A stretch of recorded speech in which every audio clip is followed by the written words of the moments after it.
Today's show is brought to you by Milwaukee-based Spike Brewing, designer and manufacturer of premium quality home brewing equipment. Is your beer falling flat? Are you sick of setting up all that gear for a brew day and running out to buy propane? Frustrated by the weather dictating your brewing schedule? Take it inside and avoid the cold, wet winter with the turnkey electric system from Spike Brewing. Trusted by homebrewers and pros alike, the Spike system will change the way you brew and take your beer to new heights.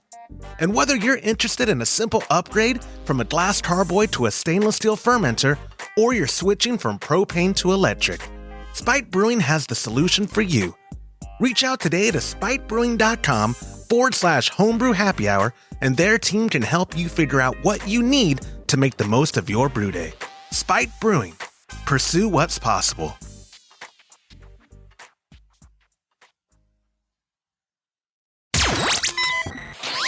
Entertaining shows with content that spreads information and sparks discourse throughout the community. This is the Pearl Media Network.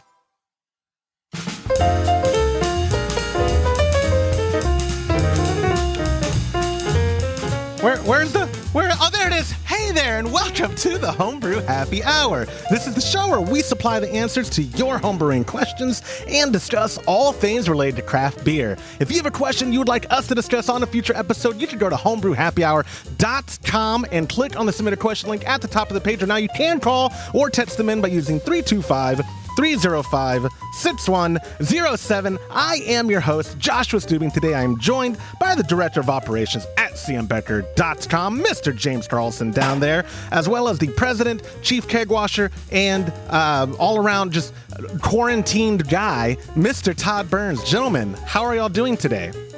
Good. You're awfully close to your microphone. Should I have a mask on? Or? I've told you many times you can't catch stuff through the airwaves or through the interwebs. Your computer can, but I don't think it's that kind of virus. It's a different kind of thing. I don't know. I like your shirt. Can you move your camera down just a little? Like square up your shot. Well, first off, both of you guys, James, did y'all fix the internet there? Because doesn't his image look more clear than does. It looks crystal clear, Todd. So he's 50 megs out there finally. Whoa, in the middle of nowhere. I love it. Nowhere. I thought James was doing the podcast in a different room now. He's back to I forgot. No, you didn't forget because I didn't set you up. I haven't I realized when I linked in I probably should have done it over there. No, did you tell everybody to be quiet? I did. Are they all upstairs? Yeah, they're on break right now. I was going to say they're on break. That's perfect. Yeah. Silver will be back running the air at full blast in a minute here. No, I've already talked to him. So, so we have a guy that works close to James that loves the air spray thing, and it's really loud. So, yeah. I love it because he will just go dropping wrenches and banging. And I'm pretty sure he's doing that knowing good and well you're on the phone or you're on the podcast. Or I think Vilver's smart. He's a smart guy. I've known him for like 11 years. He knows what he's doing. Gentlemen, first off, how is everybody? I mean, I was up there a week ago when Kenny came by, the brewer of Seville. Great episode. We had a good time with him brewing on the Spike All-in-One. We did kind of a recap of that on last week's episode, James, and talked about kind of the good and the bad, the follies of it, how it's a prototype system, though, yada, yada, yada. If you want more of our thoughts, we'll have more content to come on the Spike All-in-One. But last time I was up there was right before we kind of got in a hot mess. Is everybody? I'll start with you, James. Are you holed up okay? Are you doing all right? Oh yeah, we're business as usual here at C. Becker. Everybody's busy doing things, and hadn't really affected Comanche as a whole. We're all aware of the situation, so I think hopefully being in a rural area, it's not going to impact us much. Although it is right next to us now. They just reported a case in the main town next to us. So it is and it's really affecting the restaurants. And I feel bad for all the employees of the restaurants. They're having to basically not have as many people come in, and I don't know. They'll probably there's a pretty good chance they'll close restaurants soon and just have takeout like they are in other areas. So, yeah, and James, I don't know how people are doing it. And, our hearts go out to all the people in the restaurant industry that listen to the show. We know it's a really, really tough time for you, and we're thinking about you. Yeah, and James, Absolutely. you were in the restaurant business for a long time. It's already a very marginally thin industry, isn't it? It can be, for sure. Wasn't in the industry I was in, but it's a dog eat dog business for sure. Have you talked to Wes and over there at Teddy's yet? Are they doing okay? Yeah, they've actually closed the the restaurant, the seating area down, and they're taking curbside orders. They're even filling growlers and curbside. So they're doing what they can do to keep the cash flow going, but I'm sure it's got to hurt. Yeah, my disruption's an understatement, right? And I have I have a ton of friends who don't work remotely, and they're like, okay, I have all this time now. What can I do? And I was thinking, I had a split second, Todd, where I was like, oh man, what am I going to do with my time? Da, da, da. And then you reminded me, you idiot, this is we have an internet company, and this is like what we're calling quarantine is like 95% of my life anyway.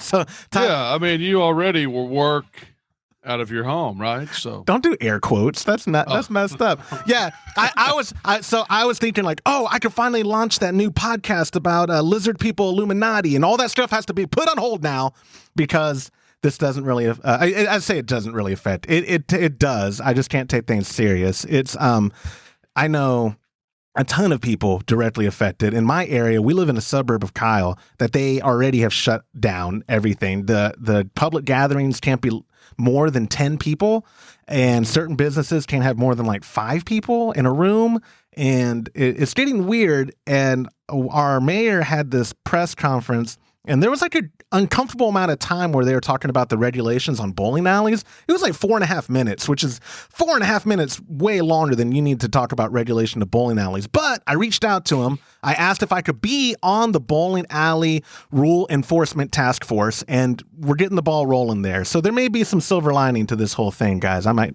find my real calling in life, Todd. Oh my gosh, getting the ball rolling. That was really bad, dude. Thank you for noticing. Thank you. It's the little things that make me happy every day. But anyways, we really do. I sent a letter out and make the rest of us typically unhappy. Yeah. Yeah. Now you sound like my wife. Which prayers and thoughts for all those quarantined in my house, for being quarantined with me in my house. But I did send out a letter. If you're a customer of Cat Connection or Homebrew Supply, you got an email just talking about how business is going as usual. Fortunately, we're very fortunate to be in a fairly remote area of Texas that it hasn't affected our day to day. So placing your orders, they're still going out. Your recipes, everyone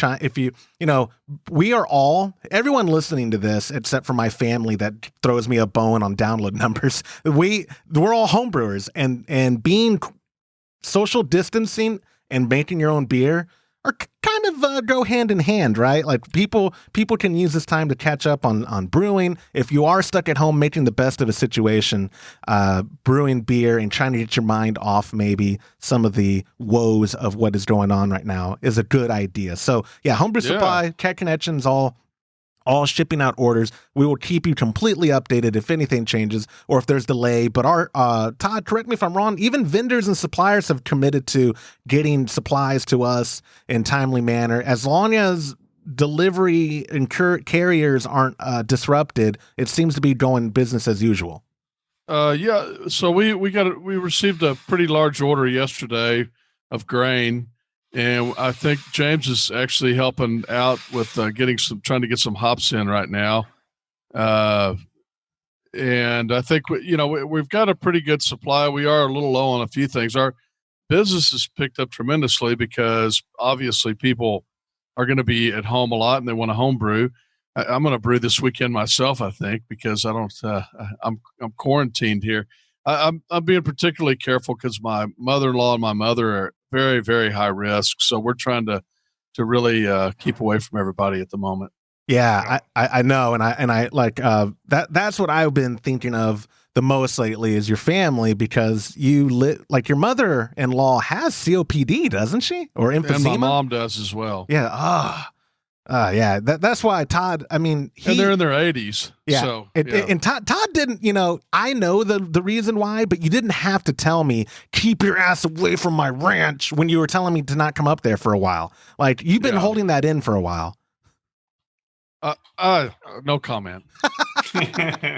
Anyway, we do hope we if you need anything, and I reached out to our Patreon members as well and our private Facebook group and all that. Like we are legitimately, if there's anything we can do to help you in this, we are, whether for better or for worse, for your comfort, we are still doing 2 episodes a week. Recipe recap and review comes out every Tuesday. We just did my Dusseldorf alt beer. If you want to see a recipe in an episode where not everything went perfect and there's good criticism on me specifically, go download Tuesday's episode of our Dusseldorf alt beer discussion where we, like I said, my dad and I had a little bit of issues during that brew day. It all came out okay, but it is a great example. Todd and I were talking about it afterwards. It's a great example of how not every brew day goes perfect, but it can work out, but not every brew day goes perfect. But also, so we have 1 or 2 episodes left of that. We have 1 banked and we have beer. So that's what I'm trying to figure out the logistics of the next episode. If we we can either ship you a bottle of. I think that would be easiest. Yeah. We could do it like we're doing right now. And yep. And we still have. But I have some of the beer here. So how do you want to do that? Do you want me to? You said that you left the bottler, but I don't see it anywhere. Yeah, I did. It's in the brew room. Ask James. I put it back on the shelf. I thought you left it here at the building. No. I thought you left it at my house. No, okay. But also, too, James, in my office up there at Baller is here. Well, in my office up there at headquarters, James, are also the shippers from Crafty Shipping or Craft Shipping. I think it's Crafty Shipping. Man, he's such a nice guy. And I totally forgot his website. But if we want to ship each other bottles, we can reuse those. Sure. A ton of times, but I have, I think, 3 bottles of Kolsch where I would love to do an episode on the Kolsch, and I could ship y'all. Did you brewed that one? We did. My dad and I brewed that. Yeah, it's old. It's old. I have the Pale Ale here, and I have the other one as well. So I could bottle some of that and send it to you. So we'll work it out. Yeah, and thankfully shipping is very quick. If you're using a insert courier here, because I'm not going to name names, so that if they ever hear this, they're not going to know we're using them to ship beer. They're very quick in Texas, so I'm confident that we will get more recipes. We'll just be doing it remotely, which again is Todd's favorite way to interact with me. So it's like we're living in a simulation, and it's tailoring itself to Todd. You shared a picture the other day of you with the cigar, with the beer. You might not have had a cigar, but you had the Wall Street Journal all pretentiously. No, I had a cigar, yeah. And Charlie right there, and you were like, social distancing. I forget what your caption was. Yeah, me and Charlie are social distancing this evening. That's what it was. Charlie likes to socially distance. He doesn't actually socially distance from me. He's constantly throwing the ball in my lap, but yeah. Yeah, life is rough. So before we get to the questions, a few more things. We do have for Patreon, our giveaway is still going on for all members of our Patreon. If you go to patreon.com/homebrew happy hour, you can see the different tiers. Various ones give you more entries into our monthly giveaway and also other perks like t-shirts sent to you in a welcome pack, a CM Becker hat, which I love it when people on Instagram tag us and they're wearing their CM Becker hat, James. Yeah, I love it too. Sharp looking hat. It is. Sharp looking hat. They did a great job there at you printing, or what is it over there in Comanche? You name it. You name it. Thank you. Marty, really good guy, does good work. So yeah, for March, we're giving away a V3N, which is the Nitro Stout faucet, and that'll be at the end of this month. And then unfortunately, our March live Q&A person just dropped out on me, so I'm scrambling to fill that spot. I still have a week or two of March left, but we'll get something in there. But if you go to patreon.com/homebrew happy hour, look at all the perks and all that. We greatly, greatly appreciate y'all considering supporting us and being a part of the community. So with all that out of the way, we do have a show with 3 questions for y'all this week, starting with our first question, who came from Pete, who used the submission form at homebrewhappyhour.com. Pete wrote, "Josh, love the show. I just joined the Patreon and hope Corona doesn't affect you all too much. My question is about brewing while stuck at home. What are your thoughts on moving from all grain batches to extract, since I can do the latter indoors more easily? Might be a good time to buy that grain father. Stay healthy and keep up the good work, Pete." I think one of the big things that maybe this whole, like, how it could disrupt brewers at home, guys, is maybe changing up what you're doing. If you were, if you did have this elaborate system, gas powered, that was outside, and you're kind of in a close area, maybe that doesn't seem so appealing. So what do you think about switching to extract in that kind of scenario, James? Oh yeah, you could do quite a few batches a day if you switch to extract. I know the last time I did an extract, I'd forgot how much easier it was to do a batch of beer. I thought I misunderstood. I thought he was thinking about switching to. Is he wanting to switch to all grain or wanting to switch to extract? Because he mentioned the. Well, I take it that he's doing all grain right now with a fairly large setup, and he wanted to do something indoors. So switching to extract because he can do it easier indoors, and then he's like, well, maybe I ought to get a grain father because you can, of course, do all grain batches indoors with a grain father. Yeah, that's how I read it. That's how I read it too. What are your thoughts, though, Todd? I mean, I love the grain father's a great system. It's a good all-in-one. I would, there's a lot of them out there. They're good systems. I brewed extract twice in the 2 weeks ago because we're doing a video on it right now. And I'm with you, James. I forgot how incredibly quick and easy it is. It is. It's, it'll be very interesting to see. One of the things we're going to do for comparison is we're going to actually compare the pale ale extract to the pale ale all grain, because I have the exact same recipe that I brewed, and I'm anxious to try that. It's still right now in the fermenter, but it's not too far away, so we should be able to do that fairly quickly. Yep. Looking forward to that. Yeah, I am too. And that is one where you're probably going to have to bottle it and send it to us. But we, wasn't My First Pale Ale, is that one we've already tried of your all grain? I forget which one that we had. I know for the extract video that I'm editing right now, that was the My First Pale Ale. But did you already keg the all grain version? I forget. Mm-hmm. Yeah, you drank it. You probably don't remember because you had so many of them when you were here last time.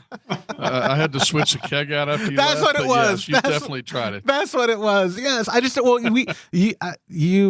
was the only pale ale on tap, right? Because we've had a couple pale ales in the past. Like you went through Joe's, is what I'm getting at. You didn't have any more of his. No. It was definitely mine that you drank last time you were here. Your fridge too. Here's where I felt real bad when I left. Kenny, my friend, can drink, and he is a bad influence when he was in town. Your beer fridge, Todd, was looking bad, and then I left, and all of a sudden grocery stores were ransacked, and people were fighting for toilet paper and milk. I'm hoping the beer aisle wasn't affected. I'm hoping you haven't. The biggest problem, I haven't been to the store. The biggest problem is that I buy all these super high alcohol beers, but I go in to get a beer and I'm like, I don't really want to drink an 8% alcohol beer. So I'm always drinking the lighter ones. My fridge is full of 8-9% alcohol beers now. So yeah, I'm trying to pace myself much more carefully and just have a couple of beers. Yeah. Because you don't want to have 4 or 5 of those, right? Yeah. No, maybe not, I don't. Maybe not the best. Yeah. Maybe a nightcap with the cigar or something. But I did. If it makes you feel better, I did feel bad. But yes, Pete, I have a couple of extract recipes coming my way from headquarters because I'm going to also be doing some like quick videos for our Instagram story and whatnot, just showing extremely quick how easy it is to brew these. I have a lot of people who are very much looking to fill their time at home, and not just because we've always, obviously we're on the retail side of stuff and we benefit from that kind of thing, but the hobby itself is extremely rewarding and enjoyable. And I think if I can help people get their minds off of, because being quarantined, I live in a master plan cookie cutter suburbia on 1/10 of an acre with my neighbors, where if their house caught fire, my house is going to catch fire. Like, we're in one of those master plan type communities.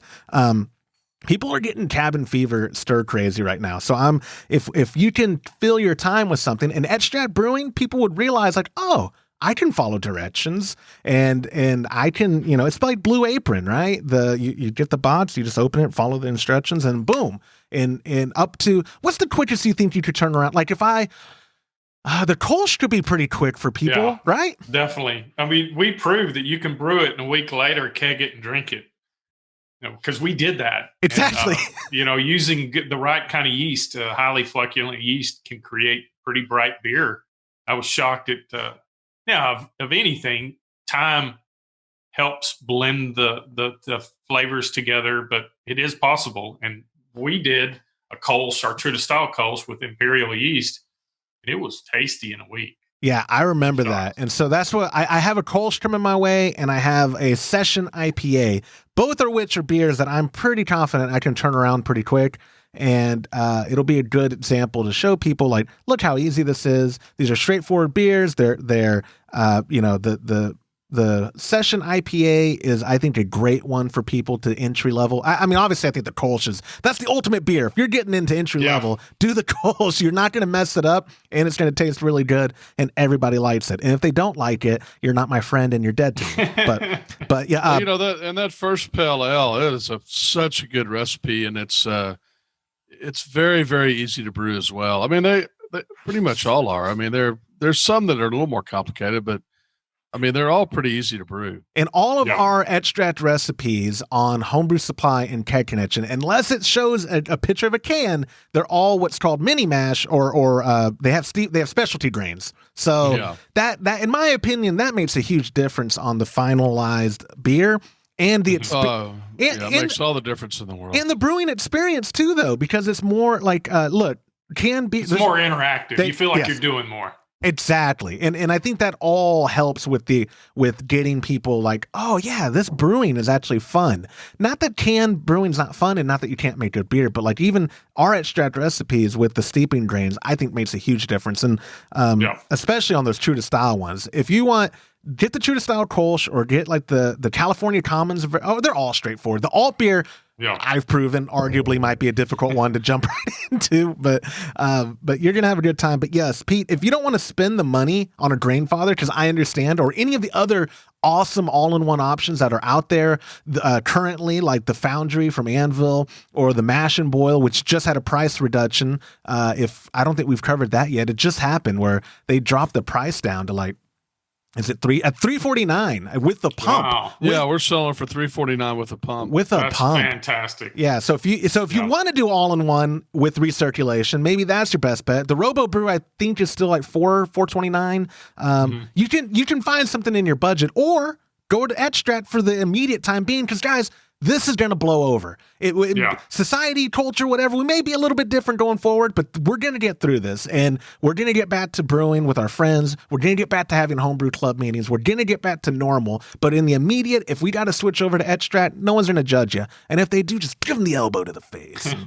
Don't invite us. You can do extract with very minimal equipment. Exactly.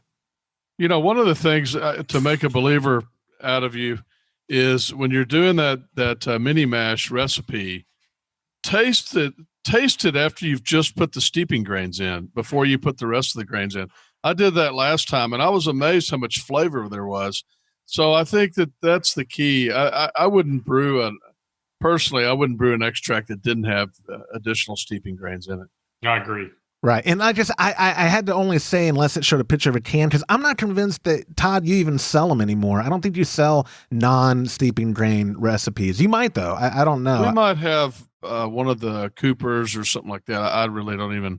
I should know that, but I do not. You know what? I should know that, and I do not. So we're in the same boat. But yes, Pete, I think that answered your question. Right now is a great time to remind y'all, if you submit your question to the show and we take it on the air, we're going to send you a $25 gift card to kegconnection.com. So Pete, check your inbox.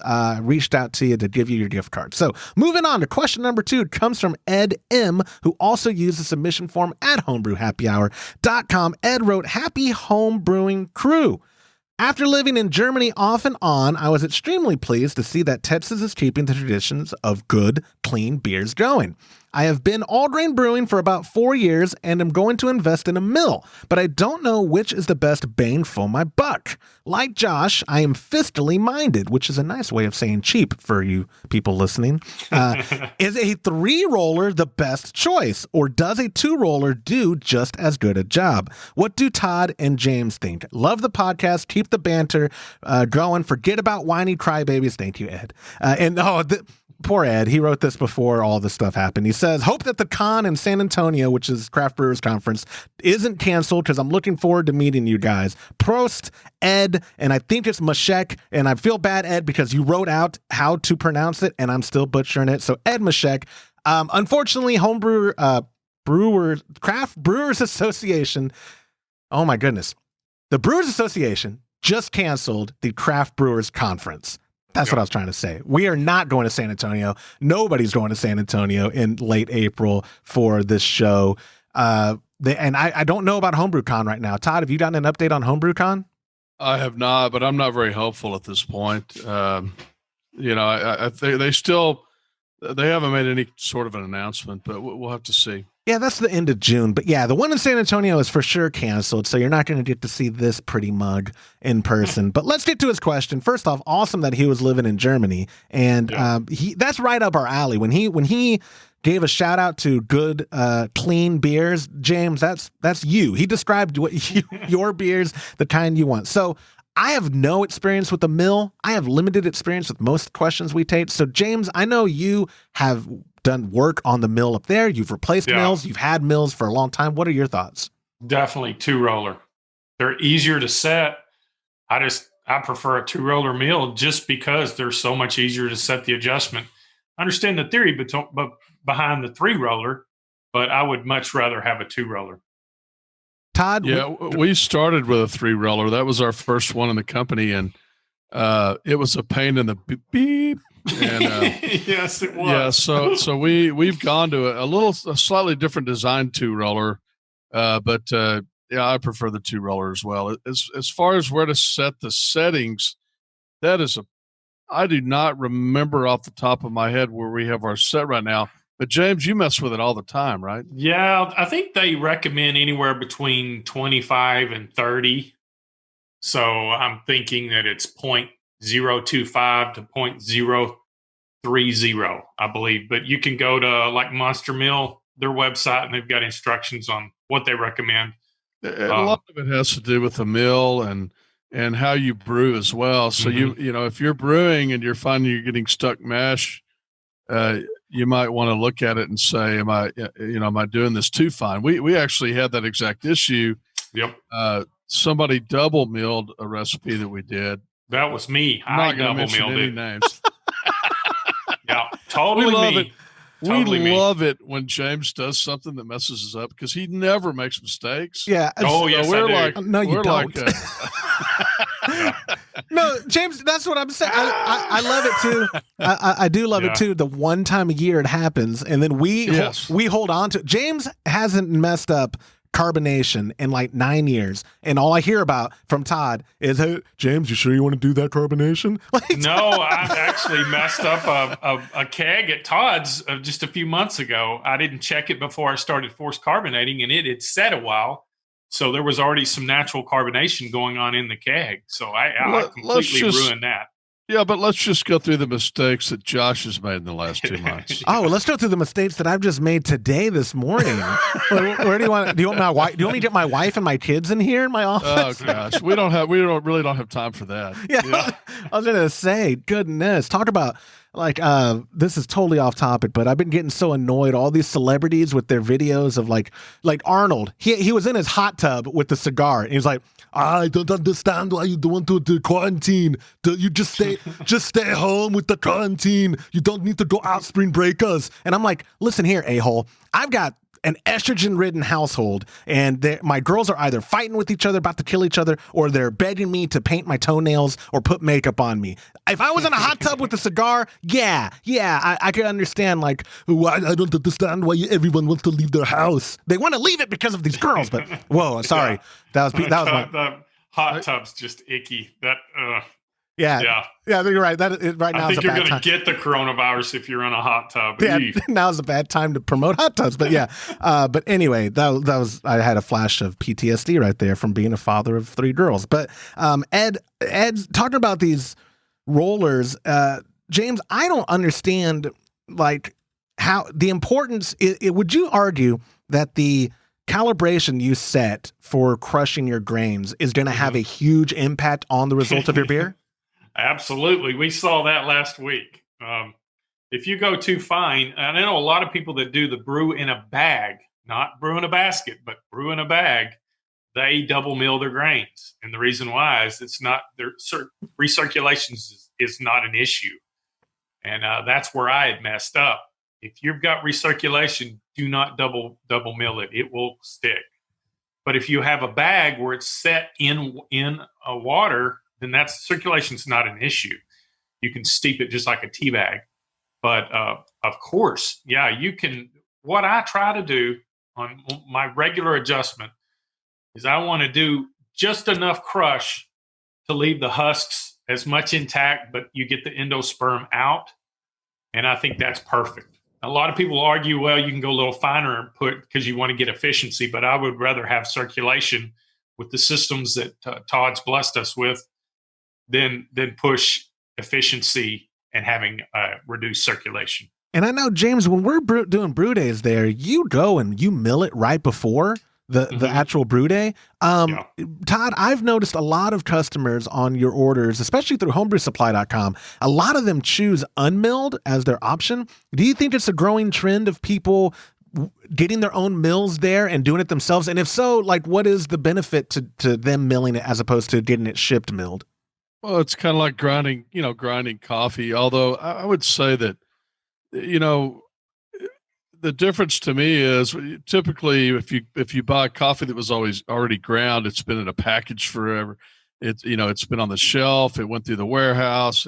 It's been a long time. When you're brewing and you have your grain milled, I mean, it's very fresh. I mean, we mill it right before we ship it out. You get it a couple days later. I think there's probably no huge advantage to milling it yourself. I hate to talk everybody out of buying a mill since I sell mills, but I think that you're fine just having it milled, unless you're one of these brewers that buys a lot of bulk stuff and you have it sitting around a long time. Absolutely, I agree on that. I would rather mill it when I get ready to brew. But the kits they're sealed up in plastic bags. They're milled the day that the kit's put together. The kits are just fine. Or like I said, they can order it unmilled if like, hey, I'm ordering it today because it's a 30% off sale, but I'm not going to brew for a month. So that would be a great time, right? To like, sure. Even then the grains milled would still be fine. How far out would you recommend if I got a kit mailed to me today, milled grains, it's an all grain kit, how long until I should brew it before I start noticing maybe stale grains? Or does it depend on storage? I mean, I've done them that are a month or more old, and I've never had an issue. But I honestly don't know exactly. Yeah, how long you could go. I would think that'd be good for 90 days or so. As long as they're closed up, and like I said, they mill and bag and then seal. So I don't see an issue. The kits that you buy, there's a lot of kits that are made by some of the companies that are distributors, and they send those out, and they have grains in them, even in the extract versions, of course. And sometimes those could go months, maybe 6 months before they get sold. That's kind of the reason we stopped carrying those kits, really, is because when we make a kit, we make it fresh, we mill it that day. We don't have any kits on the shelf. When you place an order with, we actually mill it and put it in the bag and ship it out that day. Or, if FedEx has already picked up, it ships out the next day. So, yeah. I agree with you. I remember there being some issues where I was like, I think these grains are stale. And you look at the prepackaged thing, because I get the idea. You want to be streamlined as a company and like, oh, we're probably going to sell 1,000 of these alt beer kits. So let's make 1,000 of them. And then, number 999 and number 1,000 don't sell for 5 months later, but you already prepackaged it. So, I think the problem with those kits is that they're trying to produce all these kits. They're trying to do economy of scale, but then they spend a tremendous amount of money on packaging and on the box and on the, all the graphics and everything else. So you end up having more money in them than you would just to put it together.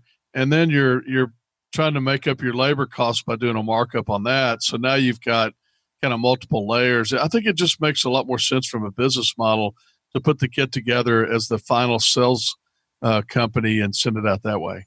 I completely agree. But anyway, y'all, you do whatever you want. But yes, Ed, I think the gist or how we can wrap up your question is James is a big fan of the 2-roller.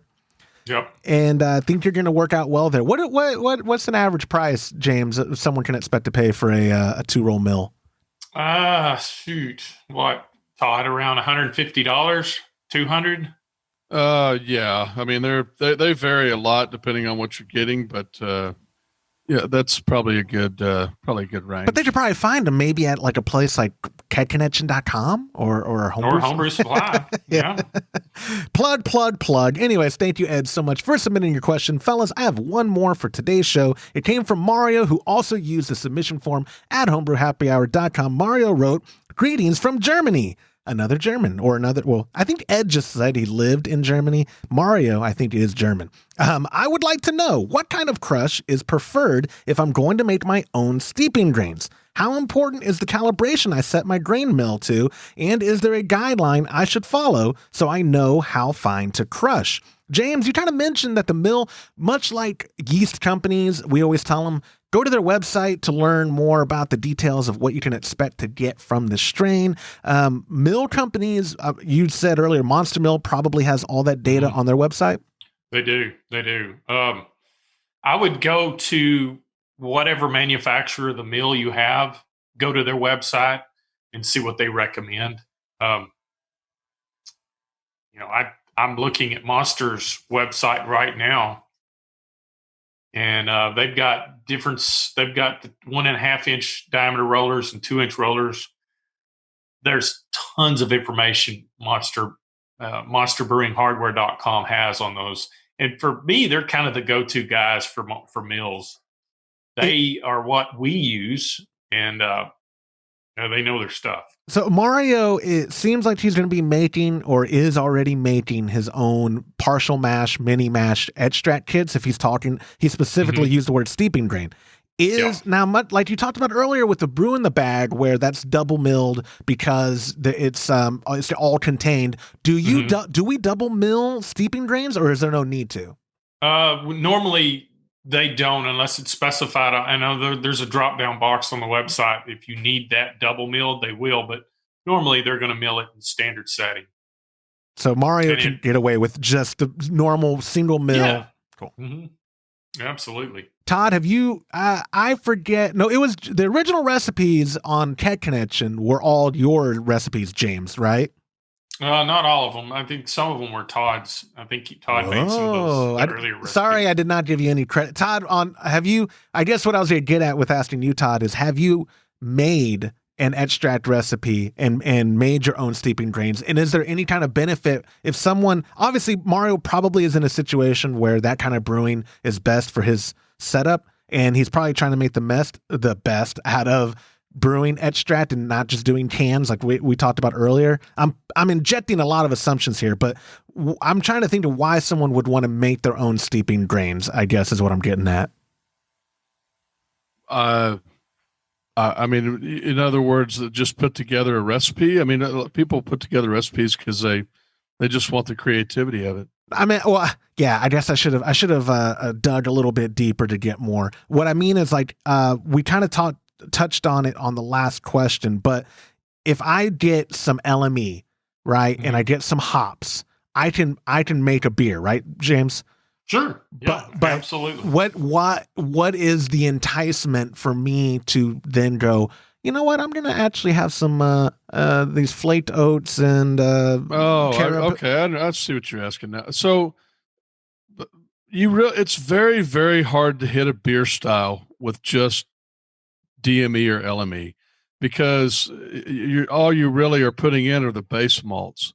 So the reason you need the steeping malts is that's what's going to finalize that style and really make that beer taste like that style. That's correct. It's going to add flavor.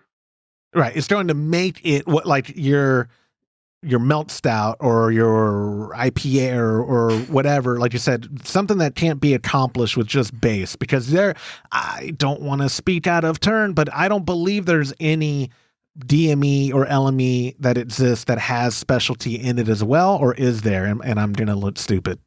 Well, there's some that yeah. are. Yeah. If you go onto the website and look at DME and LME, there's different styles. I mean, they've got wheat, they've got light, they've got unique. Most of them would have different other grains in them, but not just base grains. Like, any of the dark one obviously is going to have a lot of things besides the base grain. And I don't know, maybe just a standard light would only have base grains in it, but I don't know. I don't know for sure, because I don't think that they specifically tell you what's in there. But obviously, if you buy a dark one, it's going to have a lot of specialty grains in it. Yeah, some roasted malt. That's the cool thing about the extracts, is you can nearly get there, and a lot of times you can do a kind of like we would call a smash beer. You could probably do the same thing with extract and just have your syrup or your dry malt extract and then one type of hop and make it just as simple as possible. That's the cool thing about extract brewing. But I'm like Todd, I prefer to have steeping grains added to it. You had on the website during the holiday season, there was like a complete kit that came with one of your smash recipes, right, James? It was was it an American ale? I believe so. Wasn't it, Todd?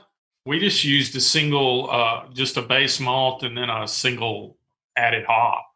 Yeah, I would be making something up. I cannot remember what the recipe was, but I know I just remember it being a smash. Making something up. That's the story of my life, man. Oh yeah, it was definitely a pale ale then. Okay. Yeah, it was definitely. You know what I think it was? I'm pretty sure it was an American ale, pale, because I think it was called like American Smash or something. I think. Which Smash, by the way, it is single malt and single hop is what Smash stands for. If you were wondering, single malt, single hop. Some people don't do anything else, and they make phenomenal beer with single malt, single hop. There's nothing super fancy about it, but there's solid beer at the end of it. There's a real popular recipe on Homebrew Supply called Galaxy Smash IPA, where I think some seasons we've had issues with Galaxy being in harvest, or like they've been in short harvest, but that's a really popular recipe. So I have not done a whole lot of smash kits, but I know you can make good beer. Making good beer is not that hard, I guess, is what I was trying to get to. Just stick with the fundamentals. And I was looking, and it looks like the average setting for a two roller is around 0.035. So I was a little off. I think I said 0.025, but actually 0.035 would be your basic crush. That's about the average, considering most of the manufacturers. That's anywhere from 0.34 to all the way up to 0.034 all the way up to 0.045. And that's relevant for our second question from Ed and this one from Mario, because he was asking how important is calibration. And earlier when I asked you, it's very important apparently. Like you don't want to you don't want to have the gap so large that it doesn't get the endosperm out of the kernel. But then you don't want to do it so fine like I did last week, where it just clogged. There was no recirculation. But if you're steeping, especially in a mini mash, you can get away with having a little finer crush. All right.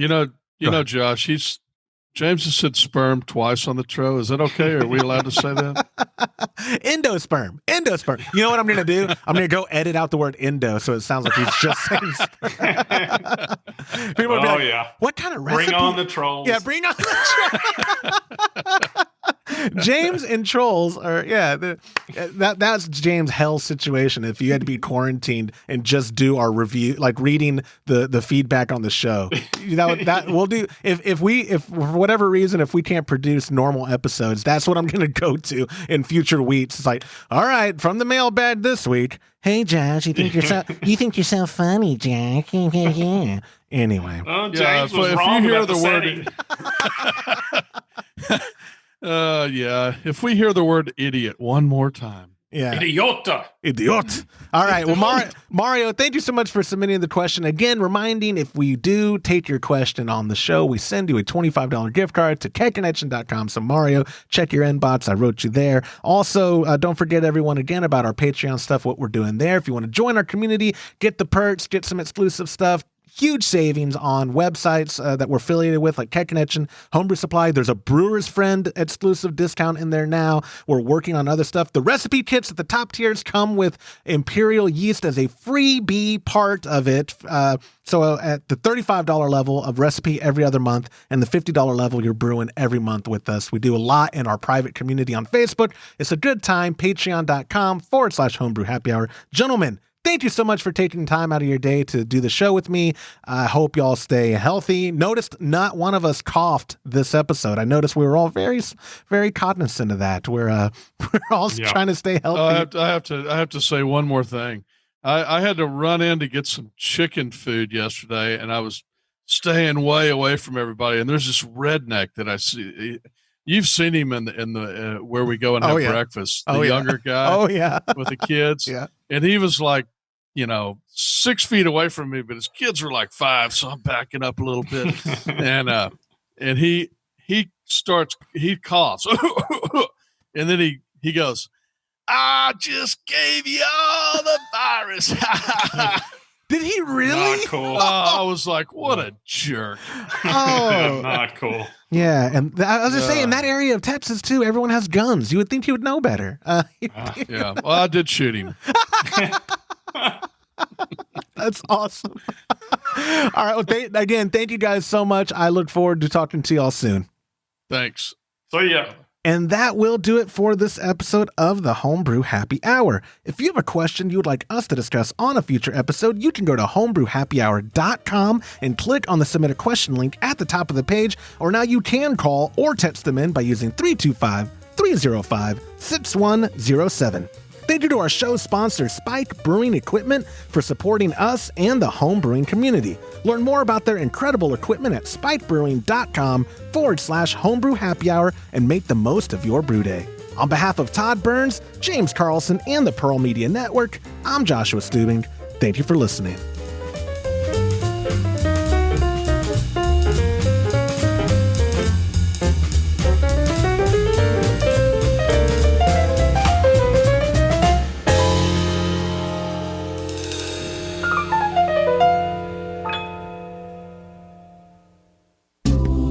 This program is made possible by the checkbook of Mr. Todd Burns and by contributions to our newly launched Patreon by viewers like you. Visit patreon.com/homebrew happy hour and join our community. Thank you.